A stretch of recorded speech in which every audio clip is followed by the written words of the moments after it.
What's going on, everybody? Happy Halloween, and welcome to the A Black Experience, episode 13, right here on the Peter Hustle Zone. I am A Black, aka Michael Davis. Now, it seems that the rumors are true when it comes to Bryan and John Cena refusing to go to Saudi Arabia for WWE blood money. Or that's Crown Jewel for you WWE ass kissers out there. And the rumor started a couple weeks ago, and we didn't know it was true or not, because all it was is just news from all the dirt sheets telling people that, hey, John Cena and Daniel Bryan refusing to go to Saudi Arabia. But fast forward to this week, all the plan changed, everything came full circle. Had a Monday Night Raw having Bobby Lashley replacing John Cena, and Samoa Joe pretty much replacing Daniel Bryan, and having them both be officially out of Crown Jewel. Now, when I give you the experience, it means I give you my thoughts and my opinions on current situations like this, because I honestly don't mind Daniel Bryan or John Cena refusing to go to Saudi Arabia and refusing to take blood money from the Saudi prince. Yeah, and here's why. John Cena, he has done a lot of work with WWE. He has done a lot of stuff for Vince McMahon. Seems like every time Vince McMahon wants him to do something, he'll do it just like that. But I feel like when John Cena was asked to do the Crown Jewel event in Saudi Arabia, he was very hesitant, and for good reason. He has a movie career to think about. If he took the Saudi money and went to Crown Jewel, he would have a bad rep. It would be a bad PR move on his part, and he would not hear the end of it, pretty much. So I think it was a good move on his part not to go to Saudi Arabia, not to take any blood money from the Saudi prince. So go for you, John Cena. As for Daniel Bryan, and I heard on the Professor's Perspective, shout out to the Professor Jabba Cruz for the Peter Hustle.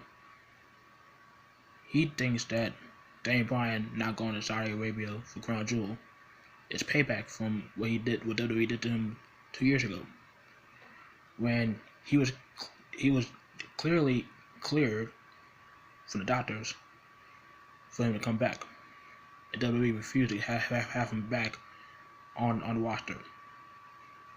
Maybe it's like him saying, "Hey, fuck you! I told you I was clear to compete 2 years ago, and this is pretty much your punishment for me. I'm not working for Saudi Arabia for Crown Jewel. God have me back for Survivor Series when the time comes." That's pretty much what happened, and I don't blame him. That did happen, but him pretty much got written off on TV on SmackDown this past Tuesday. They had the championship match between him and AJ Styles that night. After the match, Samoa Joe came in and attacked both Bryan and Styles, pretty much setting up Samoa Joe versus AJ Styles for the 5th time at Crown Jewel for the WWE Championship. Part of me is hoping that Joe wins here. I don't want to see him be treated like Nakamura when Nakamura was feuding with AJ Styles. Have Nakamura lose to Styles 5 times for the WWE Championship and pretty much do nothing with them. But knowing WWE, they probably gotta have Styles retained so Styles can break a record that means nothing at all anymore. But it's the CM Punk record for the 434 days as WWE champion. Excuse me. But while I was listening to the Professor's Perspective, Jabba Cruz mentioned that Shawn Michaels was a devout Christian. But I don't know if you know this, but do you know that the WWE champion AJ Styles is also a devout Christian? and he's going to be going to Saudi Arabia taking blood money. I know a lot of people know that Kane is the mayor of Knox County, Tennessee, and he could be going to Saudi Arabia taking blood money.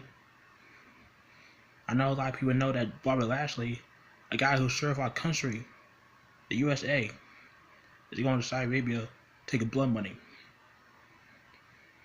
And apparently, WWE could have Renee Young going to Saudi Arabia to be part of the announce team for Crown Jewel.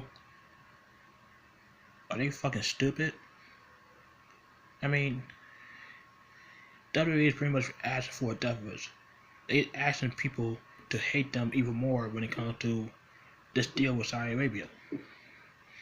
And it really just makes me, I don't know how I feel about it, but at the same time, just, I don't know. I just don't know. I don't care about Crown Jewel. I'm not even gonna watch it anyway. So what's the point? But Crown Jewel is probably gonna suck because all these glorified house shows, from the Great Royal Rumble to Super Showdown to Crown Jewel, they all were pile of trash. And don't be surprised if Crown Jewel is on that list of one of the worst shows of the year. And speaking of one of the worst shows of the year, Survivor Series. Some might say it was one of the worst shows of last year, but this year was very promising of being a pretty damn good event. Because it was announced on Monday Night Raw that the Raw Women's Champion, Ronda Rousey, take on the real baddest woman on the planet, the SmackDown Women's Champion, the Irish Badass, Becky Lynch.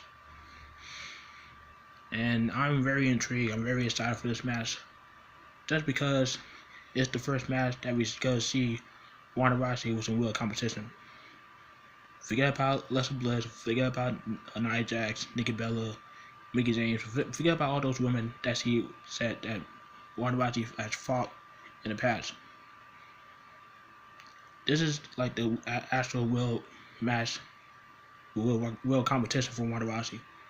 Yeah, the title is not on the line, but at the same time, it's gonna be a pretty damn good marquee match for both Ronda and Becky. And Becky Lynch, like I told you before, she's been doing some of the best work as a heel on SmackDown Live, as SmackDown Women's Champion. She has pretty much been the focal point of the women's division, not just on the SmackDown side, but all around. And I'm very excited for this match. Hopefully, I swear to God, if they have Becky Lynch drop the title to Charlotte before Survivor Series, and they have Charlotte versus Ronda Rousey at Survivor Series, then I'm not gonna care. I'm not gonna give a shit about it. But hopefully, they keep the title on Becky Lynch to Survivor Series, so we get that dream match with Ronda Rousey and Becky Lynch. And speaking of dream matches, another match has been announced for Survivor Series yesterday, as the IC champion Seth Rollins will go one-on-one with the US champion Shinsuke Nakamura.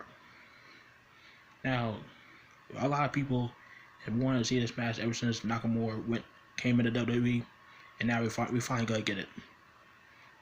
I just hope they have Rollins and Ambrose drop the titles to either the AOP or back to Drew and Dolph, because Lord knows they're not gonna have Rollins wrestle two matches in one night. I know Rollins is capable of doing that, but I don't think they gonna have him do that.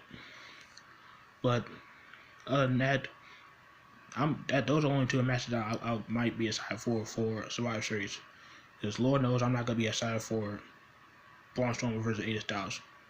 Even though it may be a pretty good match with David versus Goliath, but we all know that AJ Styles gonna get squashed. But that's all I got for today for A-Triple Experience. Shout out to everybody from the Pure Hustle family and Hami Army. Follow the professors of Belgrade Cruz at PRLF Pure Hustle. Follow A-Trap Brown, the father of A-Trap Corpse, at Foul and Fancy.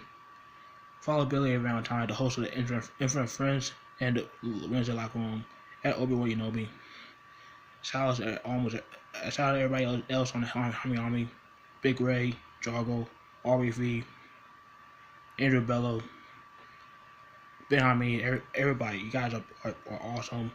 Keep on kicking ass on Podbean. And like this video, leave a comment, subscribe to the Peter Hustle Zone, and happy Halloween, everybody. I made A-Trap Black, Michael Davis. I'm out.